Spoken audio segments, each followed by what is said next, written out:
Nama lengkap Imam Malik adalah Abdullah Malik bin Anas bin Malik bin Abi Amir bin Amru bin Haris bin Ghaiman bin Qutail bin Amir bin Haris al-Asbahi. Imam Malik lahir di Madinah pada tahun 95 Hijriah atau bertepatan dengan 712 Masehi dan wafat pada tahun 179 Hijriah atau bertepatan dengan 796 Masehi di usia 84 tahun. Ia dimakamkan di pemakaman Baqi. Imam Malik mempunyai seorang istri dan 4 orang anak. Keluarga Imam Malik berasal dari Yaman. Nenek moyangnya pindah ke Madinah dan memeluk agama Islam pada zaman Rasulullah Shallallahu Alaihi Wasallam. Imam Malik termasuk ke dalam bagian generasi para tabi'in, yaitu satu generasi umat Islam yang tidak sempat berjumpa dengan Rasulullah. Mereka hanya sempat berjumpa dengan para sahabat Rasulullah saja. Beliau adalah pendiri mazhab Maliki yang ahli di bidang fikih dan hadis. Imam Malik dikaruniai umur panjang. Beliau hidup pada zaman 9 orang khalifah Bani Umayyah dan 5 orang khalifah Bani Abbasiyah. Berawal dari Khalifah Al-Wahid bin Abdul Malik pada tahun 95 Hijriah sampai zaman Khalifah Harun Ar-Rasyid pada tahun 179 Hijriah. Imam Malik bin Anas dikaruniai kecerdasan akal pikiran yang tinggi. Beliau telah menghafal Al-Quran ketika usianya masih muda. Beliau seorang yang berakhlak mulia, memiliki sopan santun, dan suka memakai pakaian yang bersih serta wangi-wangian. Ayah beliau merupakan periwayat hadis dan Malik bin Amr, kakek beliau adalah ulama dari kalangan tabi'in. Kakeknya banyak meriwayatkan hadis dari tokoh-tokoh besar sahabat seperti Umar bin Khattab, Utsman bin Affan, Tolhah bin Ubaidillah, Ummul Mukminin Aisyah, Abu Hurairah, Hasan bin Sabit, dan Uqail bin Abi Thalib. Abu Abdullah Malik ibnu Anas ibnu Malik ibnu Amir ibnu Al-Haris atau dikenal dengan nama Malik ibnu Anas dilahirkan pada tahun 93 Hijriah. Layaknya seorang anak, Malik kecil sangat suka bermain burung merpati dan juga mendengarkan musik. Karena hal ini, ia pernah ditegur oleh ayah dan ibunya agar tidak terlena dengan kegemaran tersebut, lantas melupakan pentingnya menuntut ilmu. Diriwayatkan bahwa ia pernah berguru pada 900 orang syekh, di antaranya adalah Rabi'ah Ar-Ra'i, Abdurrahman ibnu Harmus, Nafi al-Dailami,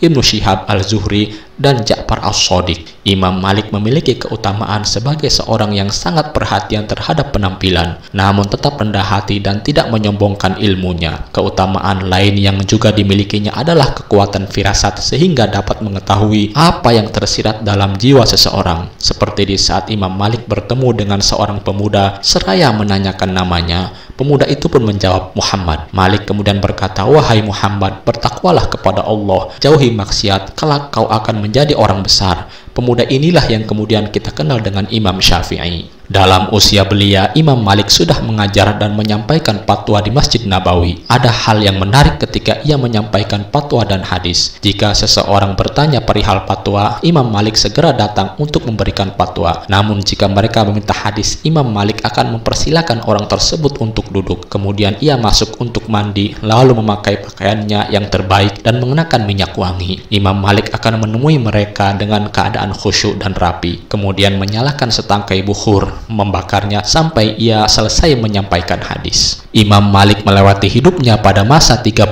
kekhalifahan, 8 khalifah masa Bani Umayyah dan 5 khalifah masa Abbasiyah. Karena itu hubungannya dengan para pemimpin sangat luas. Di hadapan penguasa, Imam Malik adalah seorang guru dan penasehat, seperti di saat Al-Mahdi mengutus 2 orang anaknya, Musa dan Harun. Selanjutnya di saat Harun berkuasa, mereka mengutus anak-anaknya untuk belajar kepada Imam Malik. Hal ini mereka lakukan karena Imam Malik menolak untuk datang ke istana mengajar anak-anaknya. Bagi Imam Malik, ilmu itu didatangi, bukan mendatangi. Murid itu laksana timba dan ilmu itu seperti sumur. Jadi timbalah yang harus mendatangi sumur. Imam Malik adalah sosok yang tabah menghadapi ujian yang menimpanya. Beliau pernah dicambuk dengan rotan hingga tulang rusuknya patah. Hal itu terjadi karena beliau mengeluarkan fatwa yang tidak disukai khalifah. Namun beliau tetap memaafkan orang-orang yang memfitnah dan menyiksanya. Sejak kecil, beliau menghafal Al-Quran dan hadis. Beliau juga berguru pada banyak ulama di Madinah yang hidup pada masa itu. Beliau mempunyai daya hafal yang luar biasa. Suatu hari, beliau mendengar gurunya membaca 30 hadis terus-menerus, dan beliau sanggup menghafal sebanyak 29 hadis. Imam Malik adalah seorang pakar dalam bidang ilmu hadis. Beliau berhati-hati dalam menyelidiki sanad dan perawi hadis untuk memastikan kesahihannya. Karena kemasyhuran Imam Malik dalam ilmu hadis, banyak banyak ulama dari luar Madinah datang untuk mendapatkan ilmu beliau.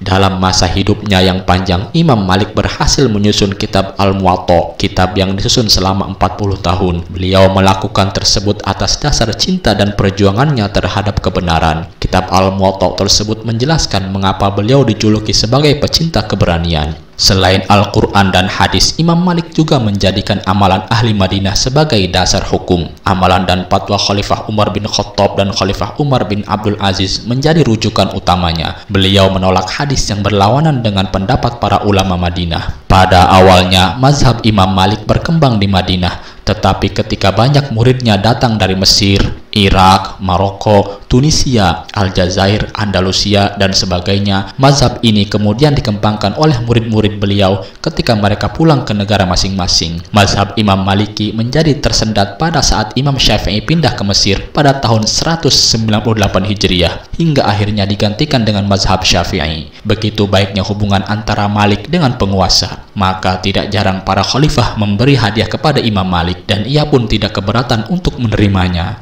Meski demikian, integritas Imam Malik tetap terjaga, terbukti dari sebuah peristiwa yang mengakibatkannya harus masuk penjara karena ia menolak untuk menarik kembali pendapatnya. Sejarawan sepakat bahwa peristiwa tersebut bermula saat ada seorang ahlul bait bertanya tentang talak yang dilakukan dengan terpaksa. Apakah talaknya akan jatuh atau tidak? Imam Malik kemudian menjawabnya dengan tidak. Kemudian pertanyaan tentang kebolehan membunuh bagi pemberontak, maka Imam Malik menjawab, boleh membunuh orang yang memberontak kepada khalifah jikalau khalifahnya seperti Umar bin Abdul Aziz, pemimpin yang adil.